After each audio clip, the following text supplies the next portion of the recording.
बार की बात है, एक गांव में 4 ब्राह्मण रहते थे जो बचपन से एक साथ बड़े हुए थे। 3 तो उनमें से पढ़ने लिखने में लगे रहते थे और चौथा, जिसका नाम बिरजू था, उसको पढ़ने लिखने का बिल्कुल शौक नहीं था। एक दिन वो तीनों इकट्ठे हुए। उनमें से एक बोला, क्यों ना हम शहर की ओर जाकर अपनी किस्मत चमकाएं। जो कुछ किताबों में पढ़कर ज्ञान हमने प्राप्त किया है, उसका कोई लाभ हमें गांव में नहीं मिल सकता। बात तो तुम ठीक कर रहे हो, पर हम अपने चौथे मित्र बिरजू को साथ नहीं लेके जाएंगे। वो तो नीरा गवार है, हम पर वो बोझ ही होगा। ये बात तो ठीक है, उसे कुछ आता जाता तो है नहीं, परंतु हमारा बचपन साथ साथ गुजरा है। हम उसे यहाँ छोड़ भी तो नहीं सकते। चाहे जो हो, उसे ले चलते हैं। जो हम कमाएंगे उसमें से कुछ उसे दे दिया करेंगे। ठीक है, जैसी तुम्हारी मर्जी। इस तरह वो चारों शहर की ओर चल दिए, पर रास्ता एक जंगल से होकर गुजरता था। जब वो चारों जंगल के भीतर कुछ दूर तक पहुंच गए कि अचानक उन्हें हड्डियों का एक ढांचा दिखाई दिया।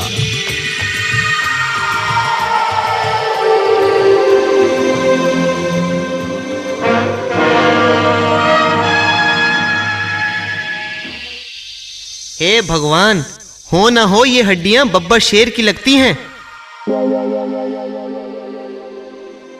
क्यों ना हम अपने ज्ञान की परीक्षा यहीं ले लें।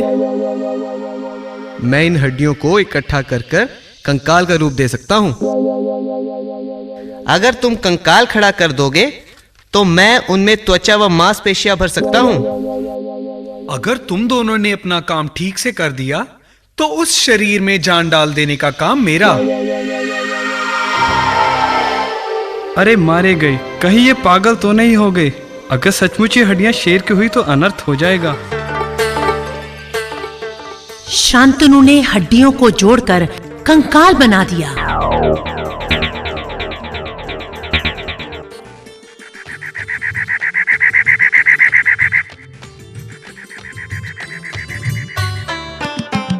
देखा, मैंने कहा था ना कि ये हड्डियां शेर की ही हैं। तुम बहुत विद्वान हो शांतनु। अब देखते हैं चंदर क्या करता है। अब मुझे भी तो अपना काम करने दो। देखो मैं इसमें कैसे त्वचा व मांसपेशियां भरता हूँ। ये कहकर चंदर ने अपनी विद्या से कंकाल में त्वचा व मांसपेशियां भर दी।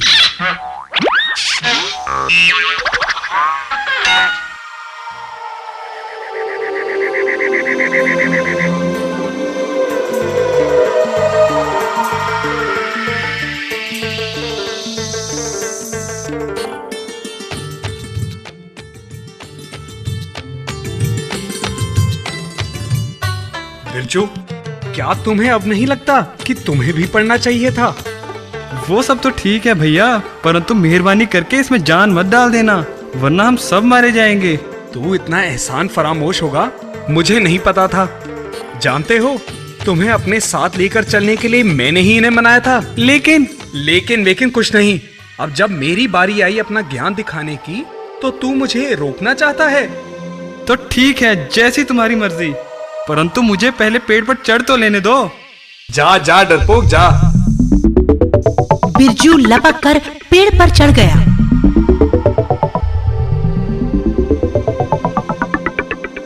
तीनों ब्राह्मणों के कमाल से जैसे ही शेर में जान आई,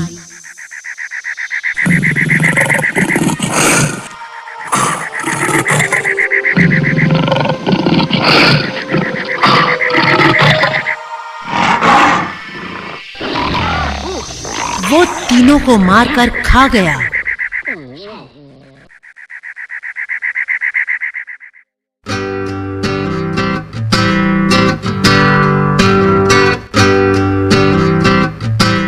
शिक्षा, कुछ भी करने से पहले सोचो, कोरा ज्ञान व्यर्थ है।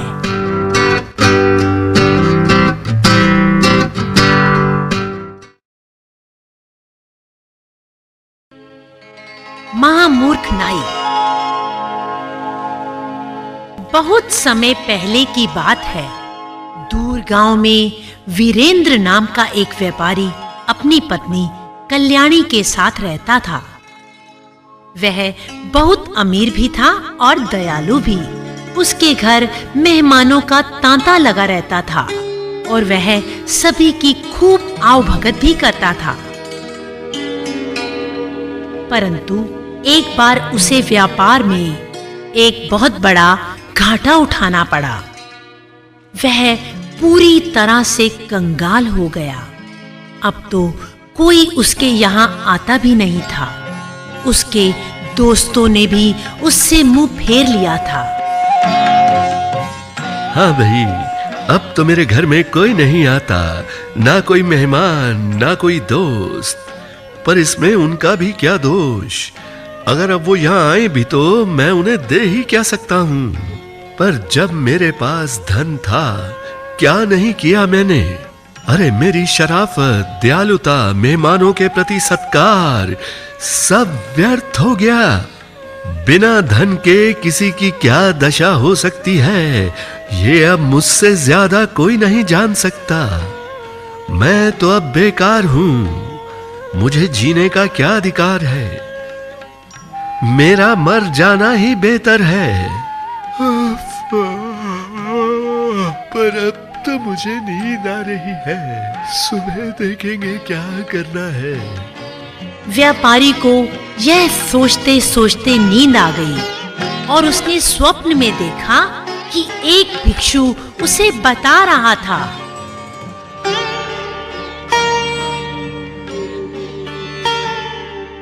वत्स, तुम्हें इस तरह निराश होने की कोई जरूरत नहीं। तुम्हारे जैसे अच्छे इंसान को तो जिंदा रहना चाहिए।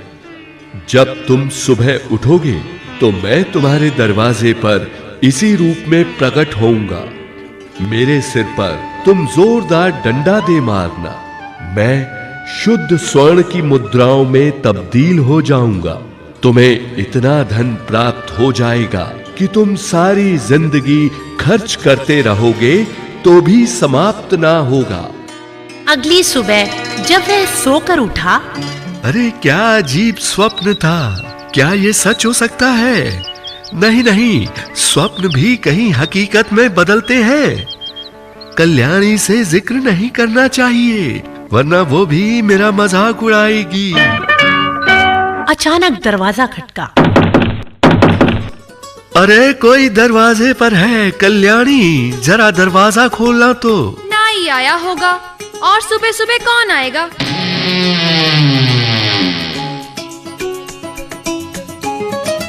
सचमुच नाई ही आया था।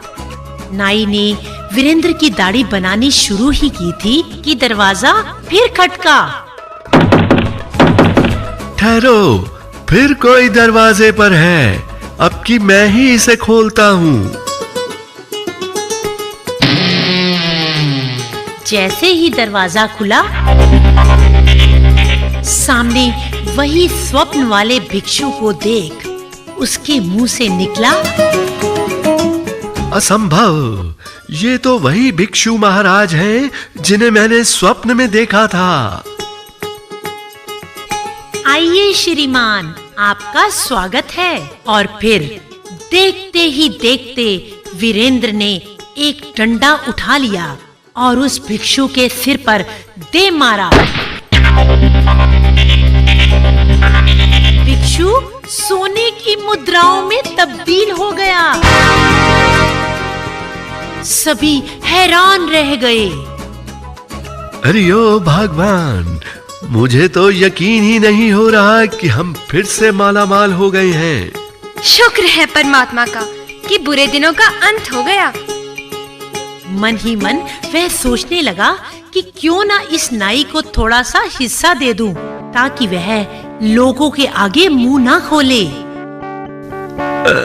हाँ, ये ठीक रहेगा। अरे लालचंद्र भाई, ये कुछ स्वर्ण मुद्राएं तुम ले लो। पर याद रखना, जो कुछ तुमने यहाँ देखा किसी को भी बताना नहीं। जी सेठ जी, जी आप बिल्कुल निश्चिंत रहें, आपको पूरा भरोसा दिलाता हूँ।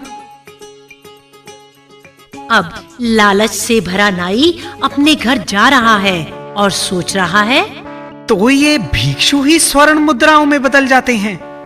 वीरेंद्र पहले भी इसी तरह अमीर हुआ होगा। अगले दिन लालचंद्र ने एक डंडा कटे हुए पेड़ से काटा और भिक्षुओं के मंदिर जा पहुंचा। मंदिर के बाहर ही उसे 5 भिक्षु मिले। हे महापुरुषों, मैं आपसे निवेदन करता हूं कि आप सब मेरे घर पधारें। मैं कुछ धन दान करना चाहता हूं। हाँ हाँ, क्यों नहीं। कहाँ है तुम्हारा घर? बस इस तरफ महाराज, आप चलिए तो सही। जैसे ही भिक्षु लालचंद्र के घर पहुंचे, लालचंद्र ने दरवाजा बंद कर लिया। अच्छा, कहाँ है वे धन? वो भी दिखाता हूँ। पहले मुझे अपना कार्य तो करने दीजिए, जिसके लिए मैं आप सबको यहाँ लाया हूँ। और लालचंद्र भिक्षुओं पर डंडे बरसाने लगा। बचाओ बचाओ, ये हमारी हत्या कर रहा है।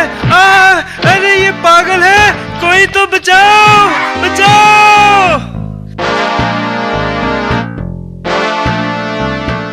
उनकी चीख पुकार महाराज के संतरियों ने सुनी। क्या हुआ? क्यों घबराए हुए हो? अरे संतरी जी, जरा सुनिए, यहाँ कोई पागल हो गया है जो हमारी जान लेना चाहता है। और भी हमारे साथी वहाँ हैं, कृपया उन्हें जल्दी से बचाएं, जल्दी करें। संतरी लालचंद्र के घर पहुंचे। अंदर से जोर जोर की आवाजें आ रही थी। अरे बचाओ बचाओ। कमाल है, एक भी भिक्षु स्वर्ण मुद्राओं में नहीं बदला। मेरी सारी मेहनत बेकार गई। सिपाहियों ने लालचंद्र को पकड़ लिया। मुझे जाने दो, ये सब क्या है? यही तो हम जानना चाहते हैं। वे सिपाही उन्हें काजी के पास ले गए।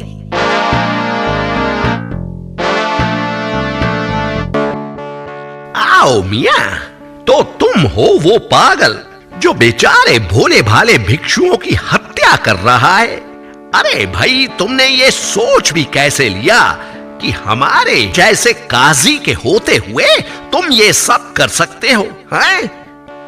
अरे पागल, उन बेचारे भिक्षुओं ने भला तुम्हारा क्या बिगाड़ा था कि तुम उनकी जान के दुश्मन बन बैठे?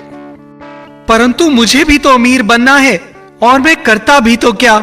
उसने काजी को सब कुछ विस्तार पूर्वक बता दिया।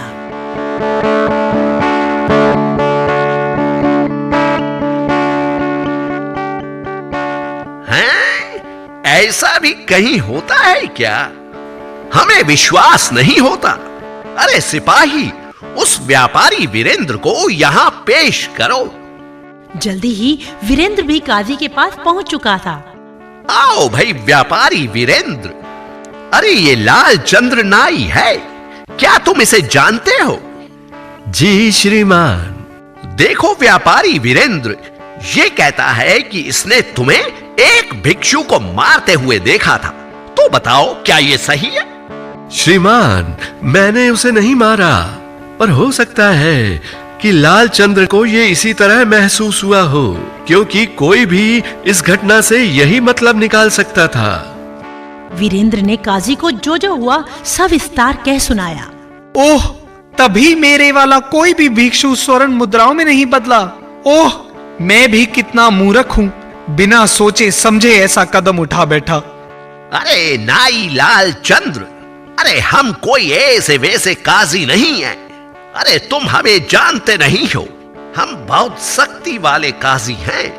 तो नाई लालचंद्र, तुम मूर्ख ही नहीं महामूर्ख हो, लालची कुत्ते हो। तुम्हें तुम्हारे किए की सजा तो भुगतनी पड़ेगी।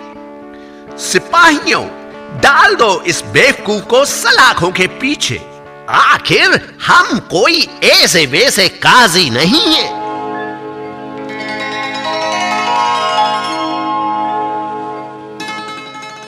शिक्षा: नकल करना खतरनाक होता है।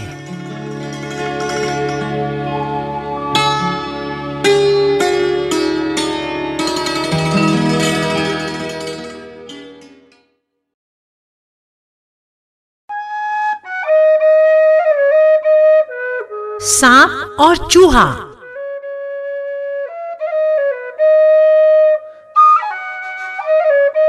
काफी पुरानी बात है। एक सपेरे ने एक सांप को पकड़ा और बैंत की टोकरी में कैद कर दिया और तभी एक चूहे को भी पकड़ा। ये चूहा मेरे सांप के लिए बढ़िया भोजन है और सांप की ही टोकरी में डाल दिया। टोकरी के अंदर सांप जैसे ही चूहे को लपकने लगा, चूहा बोल उठा, अरे सांप भाई, मुझे मत मारो। अगर तुम मुझे नहीं मारोगे तो मैं तुम्हें इस कैद से आजाद करा सकता हूँ। सांप हैरान था कि ये नन्हा सा चूहा उसे कैसे आजाद करा सकता है। जब मैं इस कैद से निकलने में कामयाब नहीं हो सका तो तुम मेरी क्या मदद कर सकते हो? देखो, मुझे बहुत जोर से भूख लगी है। फिर तो क्या फायदा, मुझे खाकर यूं भी तुम्हारा पेट भरने वाला नहीं। अगर तुम मुझे बख्श दो तो मैं तुम्हें आजादी दिला सकता हूँ। फिर जितना दिल चाहे, जहाँ दिल चाहे तुम भरपेट खाना खा सकते हो। मोटे मोटे चूहे, बढ़िया मेंढक, छिपकलियाँ सब तुम्हें खाने को मिल सकती हैं। आगे तुम्हारी मर्जी। बात तो इसकी ठीक है, इसे भी तो बाद में मैं खा ही सकता हूँ।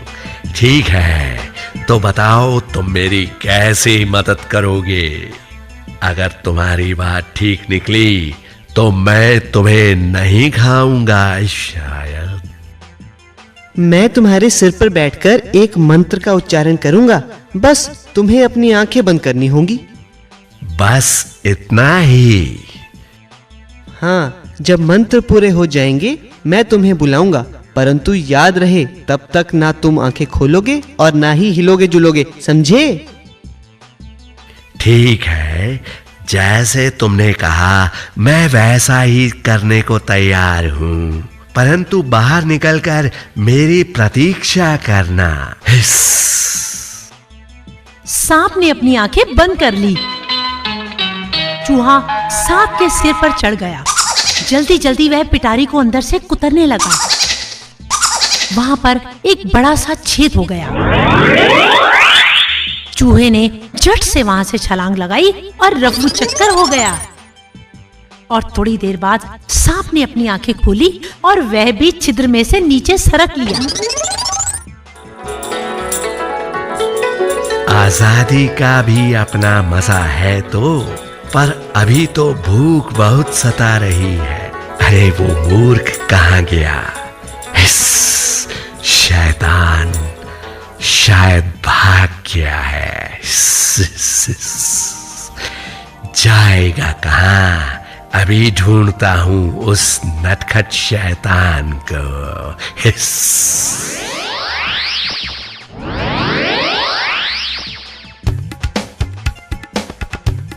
और वह चूहे को इधर उधर तलाशने लगा, परंतु चूहा तो कहीं खो गया था। कुछ दिनों के बाद सांप को चूहों का एक बिल नजर आया। वह समझ गया कि जरूर चूहा इसी बिल में होगा और जल्दी ही चूहे की मुंडी उसे वहां नजर आई।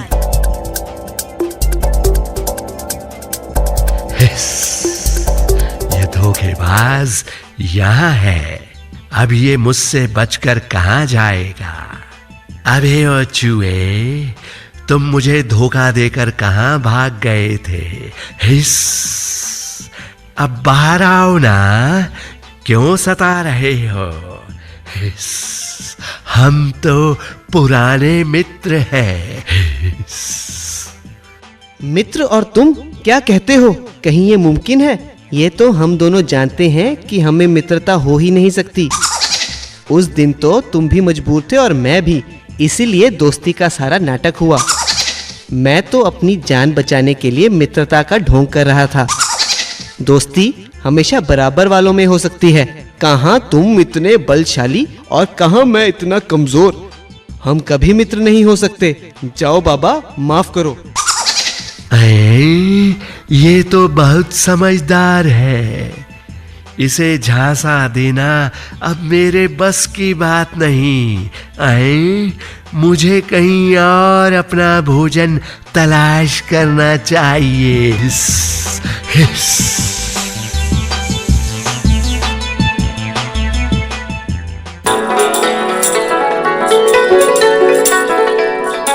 शिक्षा। मित्रता हमेशा बराबर वालों के साथ करनी चाहिए।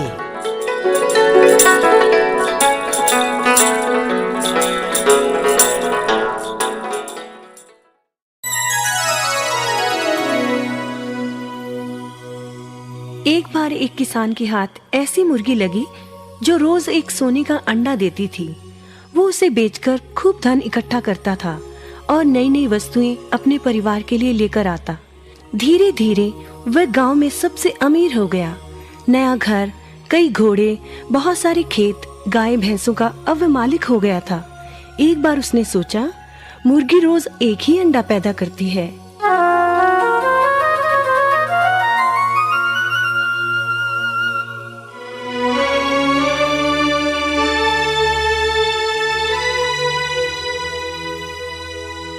ना जाने उसके पेट में कितने अंडे हैं। लेकिन वह सारे अंडे निकाले कैसे? करना क्या है, उसका पेट काट डालते हैं और सारे अंडे निकाल लेते हैं। हाँ, यह ठीक रहेगा। दोनों ने मुर्गी को काट डाला। बस मिलना क्या था, जो रोज एक अंडा मिलता था उससे भी हाथ धो बैठे।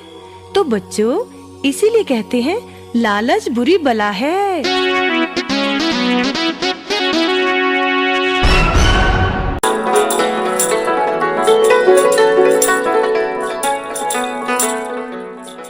स्वार्थी पति पत्नी।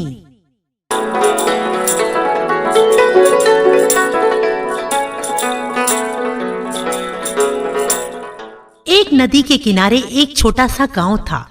वहां लोग अपना पेट पालने के लिए नदी से मछलियां पकड़ने का काम करते थे। हरि प्रसाद नाम का एक मछेरा अपने बेटे के साथ सुबह जल्दी ही नदी किनारे पहुंचा। अरे बेटा सोमू, हम आज नदी पर सबसे पहले आ पहुंचे हैं। बाकी के लोग आए उससे पहले ही हम ढेर सारी मछलियां पकड़ लेंगे। बेटा सोमू, तुम वहां जाकर खेलो और मुझे परेशान मत करना। ठीक है बापू।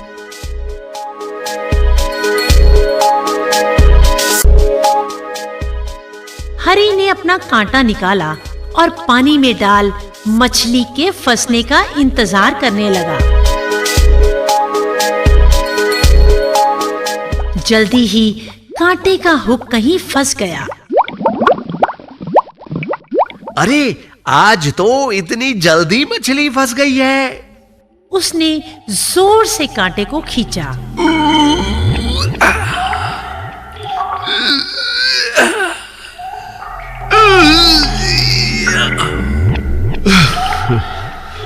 परंतु कांटा टस से मस नहीं हुआ।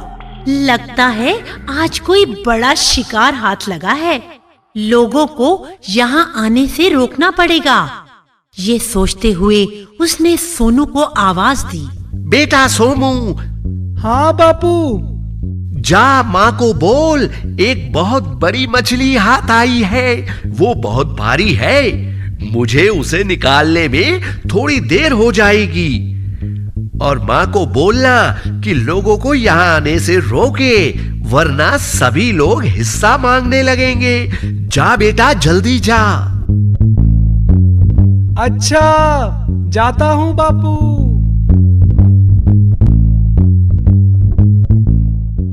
सोनू ने घर जाकर माँ को सब कुछ बता दिया। लोग नदी किनारे ना जाएं, इसके लिए हरि की पत्नी ने एक कुटिल योजना बनाई।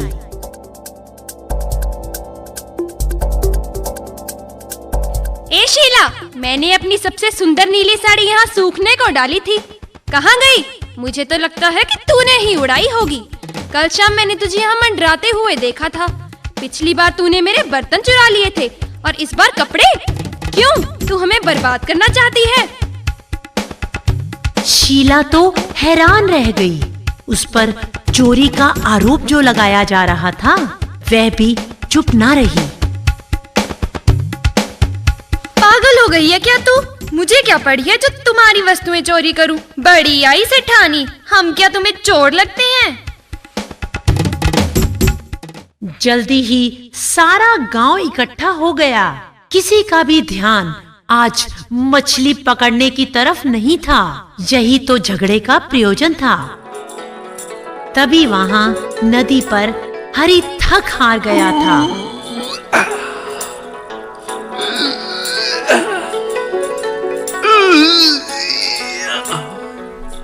कांटा निकलने का नाम ही नहीं ले रहा था। देखो तो सही कौन फंसा है कांटे में। उसने नदी में छलांग लगा दी, पर ये क्या, कांटे का हुक तो दो चट्टानों में फंस गया था। निकले भी तो कैसे? परंतु हरी का सिर एक चट्टान से चोटिल हो गया।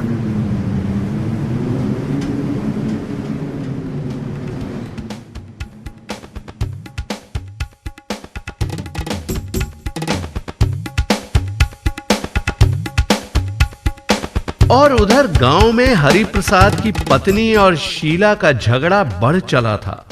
लोग इकट्ठे हो गए थे।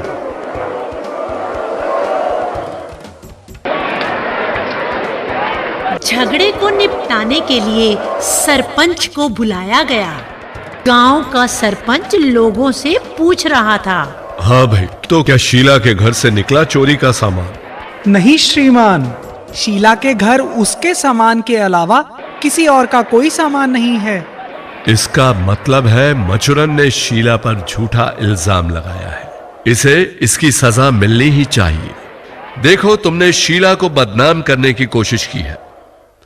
सजा के तौर पर तुम्हें इसके घर 1 महीने मुफ्त काम करना होगा, समझी? जी सरपंच जी।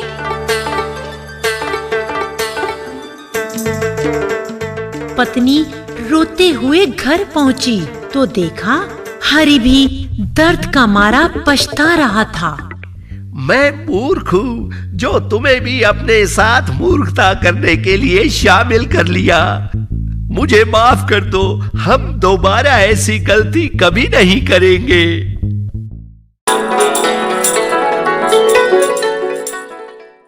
शिक्षा, लालच बुरी बला है।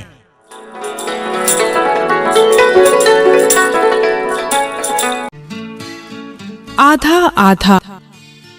एक बार एक गांव में एक पिता की मृत्यु हो गई। उसके 2 बेटे थे, रामू और श्यामू। रामू बड़ा था और श्यामू छोटा।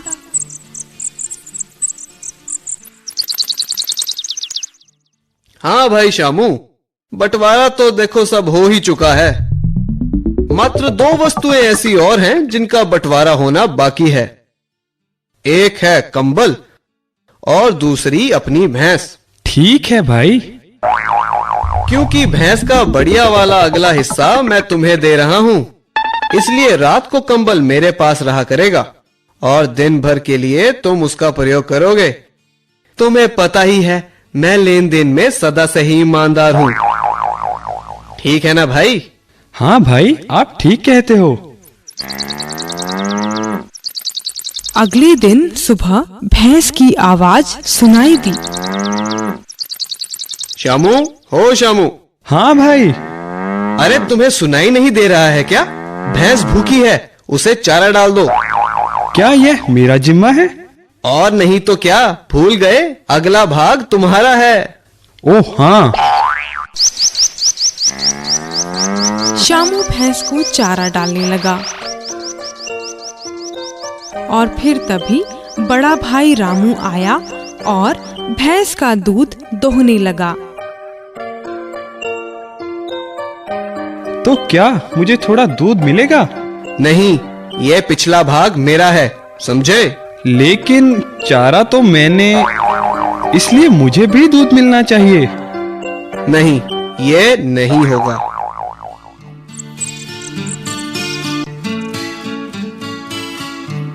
रात के वक्त बड़े भाई रामू ने कंबल ले लिया और बेचारा श्यामू सारी रात सर्दी में ठिठुरता रहा। कुछ दिन इसी तरह चलता रहा। फिर शामू गांव के एक बूढ़े व्यक्ति के पास पहुंचा और उसे अपनी समस्या बताई। हैं, ये तो बहुत नाजायज बात है। तो बताइए मैं क्या करूं? एक तरकीब है मेरे पास, अपना कान मेरी ओर करो, मैं तुम्हें समझाता हूँ। फुस फुस फुस फुस फुस फुस फुस फुस फुस फुस फुस फुस।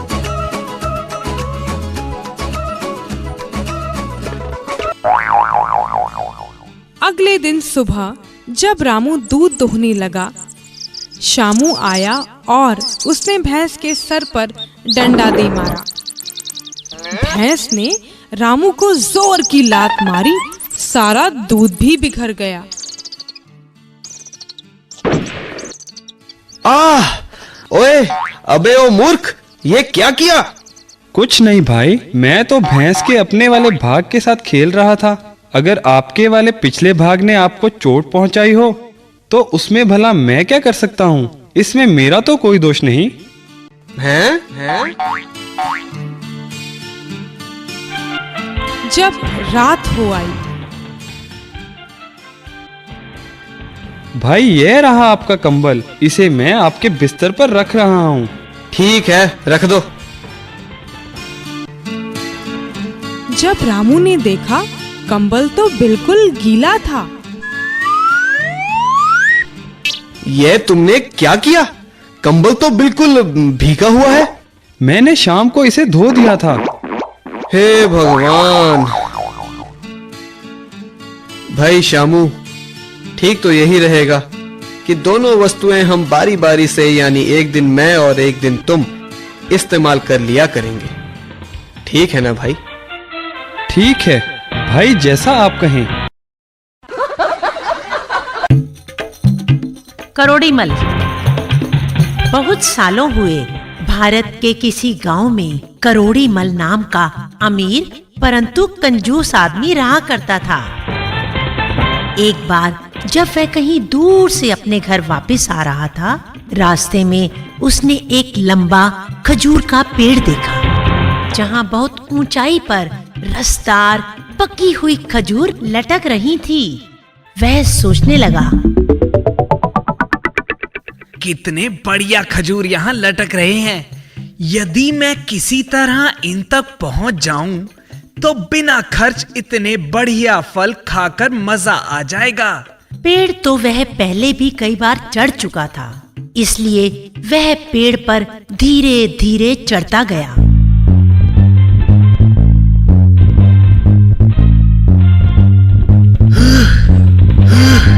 और फिर पेड़ के शिखर पर पहुंचने में कामयाब भी हो गया।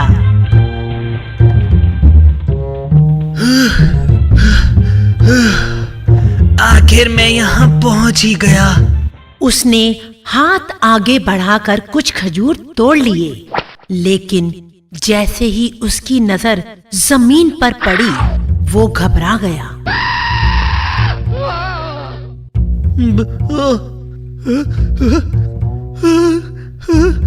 बाप रे, इतनी ऊंचाई तो मैंने सोची नहीं थी।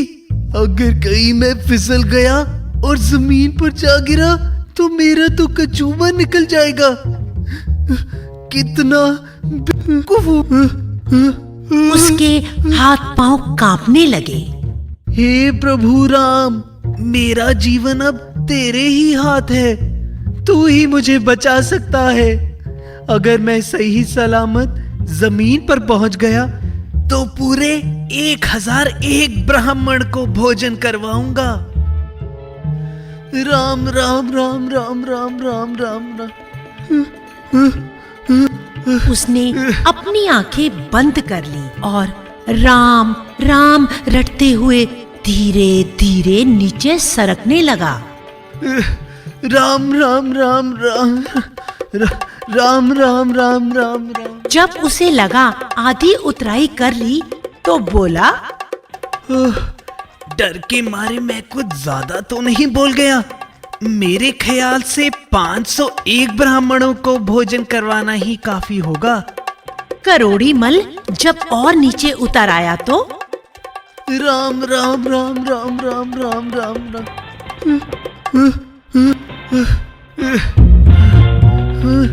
वैसे तो 201 ब्राह्मणों को करवाना भी कोई कम नहीं है, यही ठीक रहेगा। अपने आप को संतुष्ट करते हुए वह लगातार अपनी बात बदलता जा रहा था। जैसे ही वो थोड़ा और नीचे उतरा, 201 ब्राह्मणों को भोजन क्या 101 से काम नहीं चल सकता? मैं 101 ब्राह्मणों को ही भोजन करवाऊंगा। राम राम राम राम राम राम राम राम। और जैसे ही उसके कदम जमीन पर पड़े, उसने प्रभु राम को याद किया और बोला, हे प्रभु, आपको क्या फर्क पड़ता है मैं 1001 ब्राह्मण को भोजन करवाऊं या सिर्फ एक को? अपने आप को सांत्वना देते हुए वह घर की ओर चल पड़ा।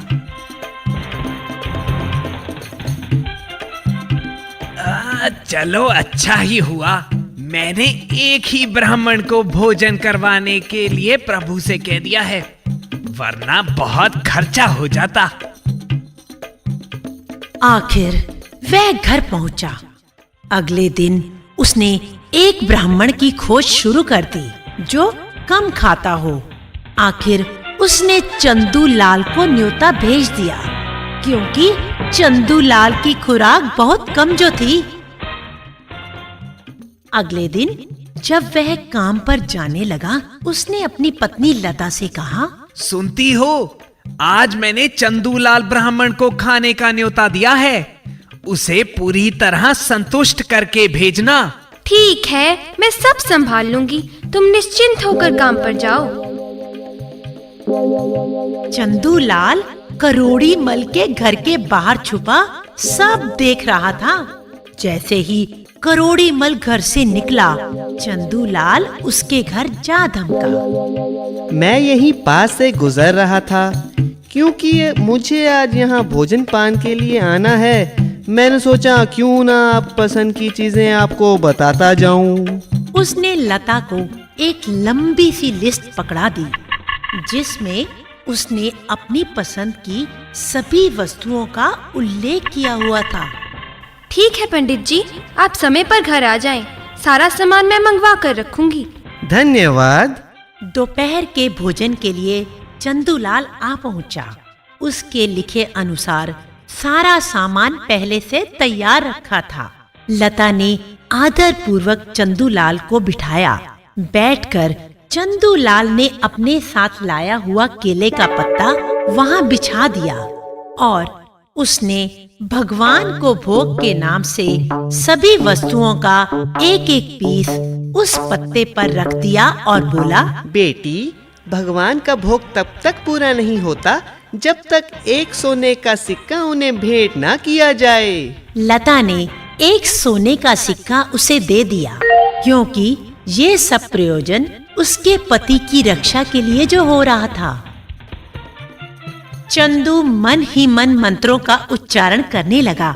कर्म कांड पूरा करने के बाद उसने चद्दर जमीन पर बिछाई और सारा सामान और सोने का सिक्का उसमें बांध दिया और फिर वो खाना खाने लगा। बेटी, तुम बहुत अच्छी हो। तुमने मेरी बहुत अच्छे ढंग से आओ भगत की है, परंतु ब्राह्मण की सेवा तब तक संपूर्ण नहीं गिनी जाती जब तक उसे एक सोने का सिक्का दक्षिणा में ना दिया जाए। लता ने एक और सोने का सिक्का चंदू को भेंट कर दिया। चंदूलाल लता से 2 सोने के सिक्के हथिया चुका था और अब उसे जल्दी ही यहाँ से निकल जाना चाहिए था। सो वह चुपचाप वहाँ से खिसक लिया। चंदूलाल ने सोचा कि उसने करोड़ी मल की भोली भाली पत्नी लता को ठगा है, इसलिए करोड़ी मल जल्दी ही उसके यहाँ आ धमकेगा। चंदूलाल ने एक योजना बनाई और अपनी पत्नी के कानों में फुसफुसाने लगा। करोड़ी मल को जैसे ही पता लगा कि चंदू क्या कारनामे करके गया है, उसको बहुत गुस्सा आया और वह चंदू लाल के घर की ओर चल दिया। पर ये क्या, चंदू लाल की पत्नी अपने घर के बाहर बैठी जोर जोर से रो रही थी। हाय हाय हाय हाय हाय भगवान, क्या हो गया इनको? वह एकदम करोड़ी मल की ओर लपकी और उसे गिरेबान से पकड़ लिया। ओ जालिम, कल तूने ही मेरे पति को न्योता दिया था ना? तूने उसे खाना खिलाया कि जहर दे दिया? जब से वह वापस आया है, ना बोल रहा है, ना हिलजुल रहा है, बेहोश पड़ा हुआ है। हाय भगवान, अब मैं क्या करूं? हमारे पास तो इतने पैसे भी नहीं है कि हम डॉक्टर के पास जाकर दवा दारू कर सकें। करोड़ी मल पूरी तरह डर गया। उसकी सिट्टी पिट्टी गुम हो गई। वो तो लड़ने आया था, पर यहाँ तो दूसरी मुसीबत मुंह बाएं उसके सामने खड़ी थी। ओह, क्या हुआ? मुझे माफ कर दो, रो नहीं, चंदू को कुछ नहीं होगा। अपने बेटे को मेरे यहाँ भेज दो, मैं चंदू के इलाज के लिए 10 सोने के सिक्के और दे देता हूँ। चंदू लाल की पत्नी स्वयं जाकर करोड़ी मल से 10 सिक्के ले आई।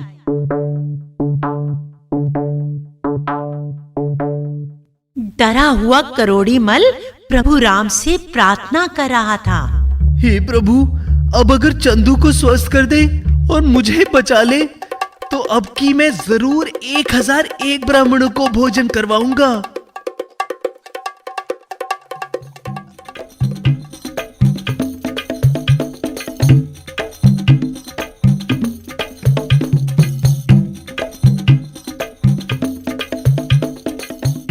शिक्षा, अनुचित बचत भी नुकसान देती है। मूर्ख गधा।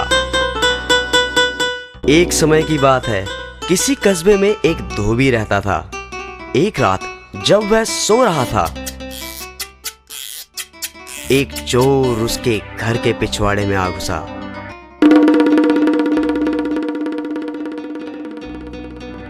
धोबी का एक कुत्ता और एक गधा वहां एक खूंटे के साथ बंधे हुए थे। चोर को देखकर गधा कुत्ते से बोला, कुत्ते भाई, देखो चोर घर में घुस आया है और तुम भौंक नहीं रहे हो। क्या ये तुम्हारा फर्ज नहीं कि तुम भौंक कर मालिक को जगाओ? यदि तुम ऐसा नहीं करोगे तो चोर चुपचाप चोरी करके यहाँ से रफू चक्कर हो जाएगा। बात तो तुम्हारी ठीक है, परंतु तुम तो जानते ही हो मैं दिन रात मालिक के घर की चौकीदारी करता हूँ और तुम भी कोई कम काम नहीं करते, परंतु हमें मिलता ही क्या है? हमें ढंग से पूरा भोजन तक नहीं दिया जाता। ये बात तो तुम ठीक कह रहे हो, परंतु कुछ नहीं। मैंने तो सोच लिया है, मैं आज नहीं भौंकूंगा। मालिक को जब तक हानि नहीं होगी तब तक वो मेरी कदर नहीं करेगा। देखो, ऐसे आड़े वक्त में ऐसी बात सोचना गलत है। मुसीबत के समय अपनी मांग रखना उचित नहीं। मैं उचित अनुचित कुछ नहीं जानता। मैंने तो जो कह दिया सो कह दिया। ऐसे मालिक का भी क्या करना जो अपने काम से ही काम रखे, लेकिन हमारा ध्यान बिल्कुल ना करे। गधे को गुस्सा आ गया। ओए मतलब परस्त, तू अपने फर्ज में कोताही कर सकता है, परंतु मैं तेरी तरह कमीना नहीं। लगता है मुझे ही कुछ करना पड़ेगा।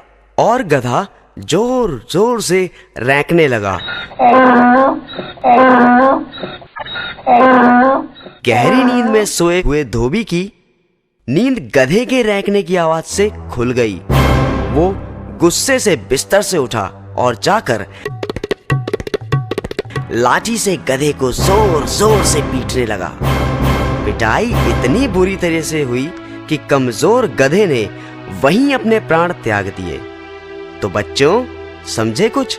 इसीलिए तो कहते हैं, अपने काम से काम रखो, दूसरे के काम में टांग ना अड़ाओ।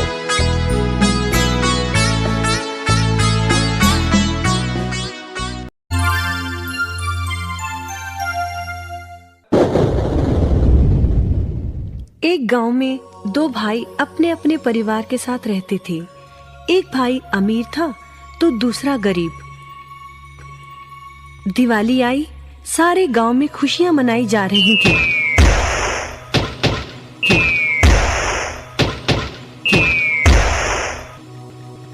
परंतु छोटे भाई के पास तो खाने लायक भी कुछ नहीं था।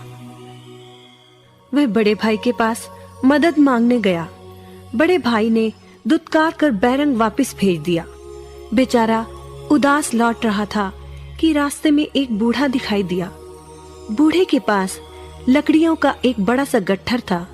बूढ़े ने उससे पूछा, क्या बात है बेटे, बहुत उदास हो? दिवाली पर तो खुश होना चाहिए। काहे की दिवाली ताऊ? मेरे भाई ने भी मेरी मदद नहीं की।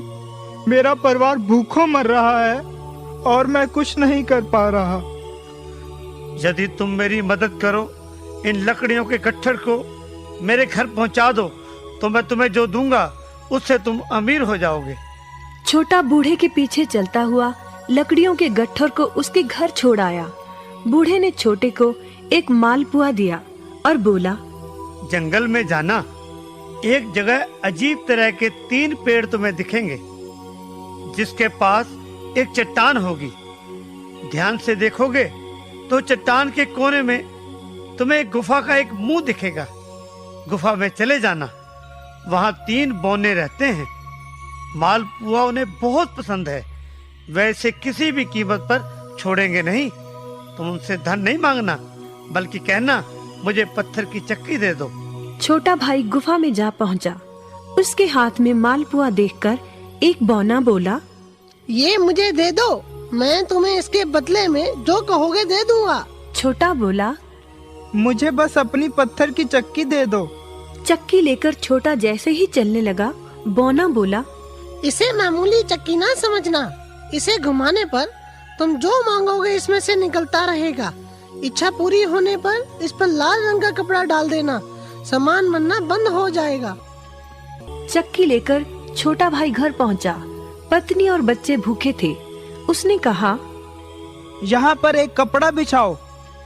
कपड़ा बिछाकर चक्की उसके ऊपर एक किनारे रखकर छोटे ने चक्की चलाई और बोला, चक्की चक्की चावल निकाल।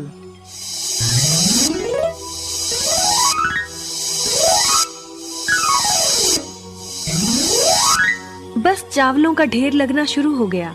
लाल कपड़े से चक्की को ढककर छोटे ने फिर कपड़ा हटाया और दोबारा चक्की चलाकर बोला, चक्की चक्की दाल निकाल।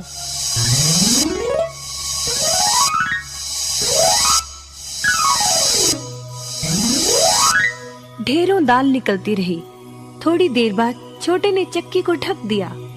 दाल चावल बनाकर सबने अपना पेट भरा। रात सबने चैन की नींद ली। बचे हुए ढेरों चावल और दाल को लादकर छोटा अगले दिन बाजार में बेच आया। वापस आकर उसने फिर वही क्रम अपनाया और इस बार ढेरों गेहूं, चावल, भिन्न भिन्न दालें चक्की की मदद से निकाली और बेचकर ढेरों पैसे कमा आया। दिनों में ही वह अपने भाई से भी ज्यादा अमीर हो गया। चक्की की मदद से कभी घी, कभी तेल, कभी नमक, कभी मसाले, कभी बादाम, कपास, जो चाहे उसे प्राप्त होता रहता था। बड़ा भाई उसकी खुशहाली से जलने लगा। उसने सोचा, चंद दिनों पहले तो ये भूखों मर रहा था, अब इसके हाथ क्या लगा जो ये मुझसे भी ज्यादा धनी हो गया है। एक रात चुपचाप वह छोटे के घर में छुप गया। सारा भेद उसके आगे खुल गया। अगले दिन जब छोटा बाजार सामान बेचने गया था तो बड़ा भाई छोटे के घर पहुंचा और उसके घर से चक्की चुरा कर ले आया और अपने परिवार को लेकर दूर कहीं टापू में जाकर बसने के इरादे से घर से चल पड़ा। समुद्र किनारे पहुंचकर उसने एक नाव खरीदी। सभी उसमें बैठ गए और नाव में बैठकर टापू की ओर चल दिए। उसकी पत्नी हैरान थी कि एक बेकार सी चक्की लेकर उसका पति सारा घर बाहर छोड़कर हम सबको लेकर कहाँ जा रहा है। बड़े भाई ने पत्नी की जिज्ञासा शांत करने के लिए चक्की को घुमाया और बोला, चक्की चक्की नमक निकाल।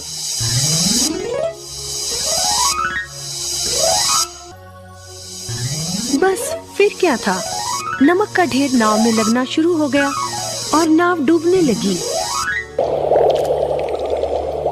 बड़े भाई को चक्की बंद करने का उपाय तो पता नहीं था।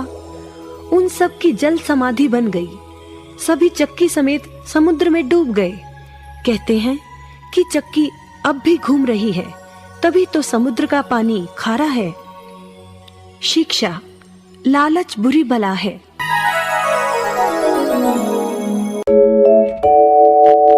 नेवला और पंडिताइन। वर्षों पहले एक पंडित को एक नेवले का बच्चा मिला। बच्चे की माँ मर चुकी थी।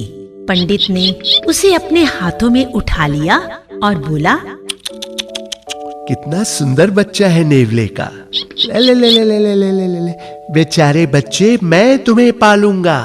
चलो चलो घर चलते हैं।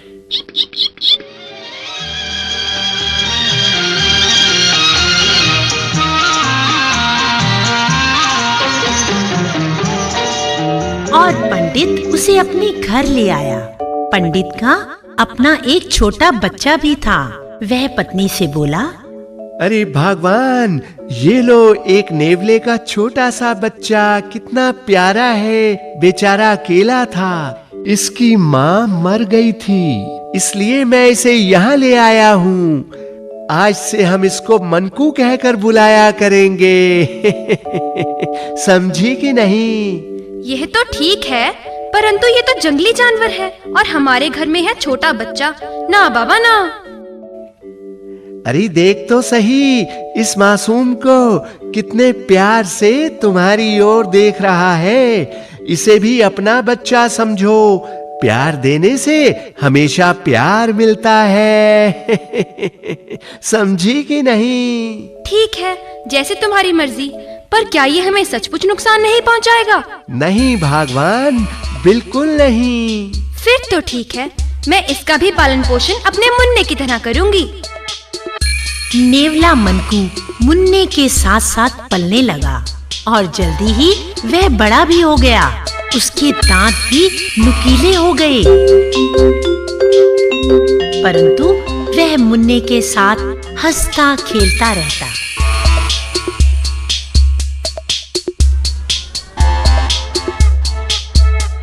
अजी सुनते हो, मैं नदी में से पानी भरने जा रही हूँ। मुन्ने का ध्यान रखना।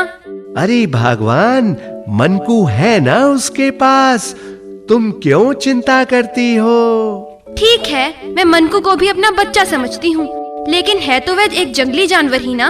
अरे कुछ नहीं होगा, तू जा, फिक्र ना कर, मैं हूँ ना। मुझे नहीं पता, देखना कहीं मनकू मुन्ने को कोई नुकसान ना पहुँचाए। उसके दांत बहुत नुकीले हो चुके हैं। अरे बाबा बोला ना, मनकू अपने भाई को नुकसान पहुंचाएगा क्या? समझती नहीं हो तुम। पंडिताइन पानी भरने चली गई और पंडित जी पड़ोसी के यहाँ पूजा कराने चले गए।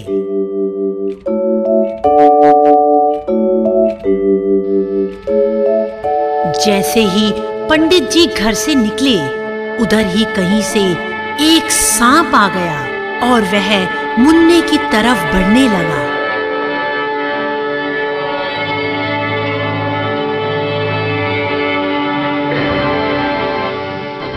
अरे ये सांप कहाँ से आ गया? यह तो मुन्ने की ओर जा रहा है। ठहर शैतान, अभी देखता हूँ तुझे। नेवला तो सांप का दुश्मन होता ही है। नेवला मनकू ने सांप को लहूलुहान कर मार ही दिया। मनकू घर से बाहर आ गया। उसने देखा कि पंडिताइन लौट रही है। मनकू मानो अपनी बहादुरी की कहानी बताना चाहता हो। वह वफादारी जताता हुआ पंडिताइन की तरफ लपका, लेकिन जैसे ही पंडिताइन ने मनकू के मुंह पर खून लगा देखा, वो चिल्ला उठी। अरे मूर्ख, तूने ये क्या किया? अपने ही भाई को मार डाला।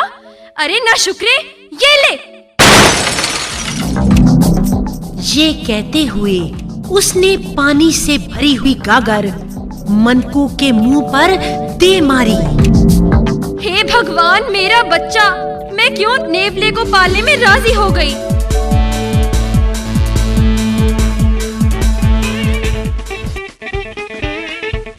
लेकिन जैसे ही पंडिताइन अंदर पहुंची तो मुन्ना खेल रहा था और उसके पास ही एक सांप लहूलुहान सा मरा पड़ा था।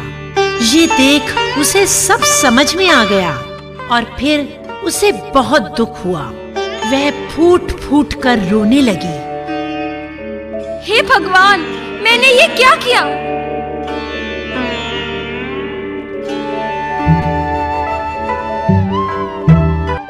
शिक्षा: जल्दबाजी हमेशा नुकसान पहुंचाती है।